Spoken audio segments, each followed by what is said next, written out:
আপনার জীবনে কে আছে যে আপনার কথা খুব মনোযোগ দিয়ে শোনে এবং গুরুত্ব দিয়ে শোনে? তাদের একটা লিস্ট তৈরি করবেন। আপনি যাদের নাম লিখেছেন, আজ তাদের সবাইকে ধন্যবাদ দিন, কৃতজ্ঞতা জানান, বলেন আপনি তাদেরকে অনেক ভালোবাসেন। তারা আপনাকে গুরুত্ব দেয়, এটা সবসময় মাথায় রাখবেন। আপনারও উচিত তাদেরকে গুরুত্ব দেওয়া। এরাই আপনার আসল মানুষ, যারা আপনার দুঃখের দিনে আপনার কথা শুনবে এবং আপনার সাথে থাকবে, আপনাকে খুশি দিবে, আপনার ইচ্ছা পূরণ করতে সহযোগী হবে।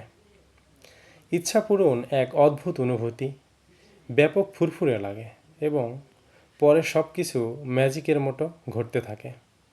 সেই জন্য দরকার ব্যাপক পরিশ্রম, দক্ষতা, সততা, লেগে থাকা।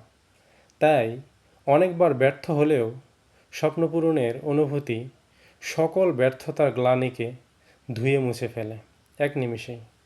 তাই পরিশ্রম করতে থাকুন, লেগে থাকুন। ধন্যবাদ সবাইকে।